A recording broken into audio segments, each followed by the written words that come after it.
দেশে জ্বালানি তেলের দাম বাড়ার শঙ্কা নেই।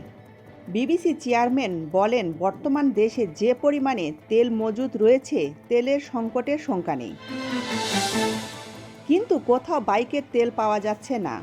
দেশের বিভিন্ন জায়গায় পেট্রোল পাম্পগুলোতে তেল নেই। এদিকে তেলের দাম বাড়ার গুঞ্জনে সবাই প্রয়োজনের তুলনায় বেশি তেল সংরক্ষণ করার চেষ্টা করছে। ইরান যুদ্ধের প্রভাবে জ্বালানি তেলের সংকটের গুঞ্জনে রাজধানীর পেট্রোল পাম্পগুলোতে গাড়ি ও মোটরবাইকের দীর্ঘ সারি। এদিকে জ্বালানি প্রতিমন্ত্রী দায়িত্ব নিয়ে বলেছেন, তেলের সংকট হবে না বাংলাদেশে। আগামী রবিবার থেকে দীর্ঘমেয়াদী যেন সংকট না হয় জ্বালানি, আমাদের কিছু রেশনিং করতে হবে। এ ব্যাপারে আমরা নির্দেশনা লিখিত আকারে পেট্রোল পাম্পগুলোকে দেব। আমি গণমাধ্যমের সহায়তা চাই এবং আপনাদের মাধ্যমে জনগণের সহায়তা চাই।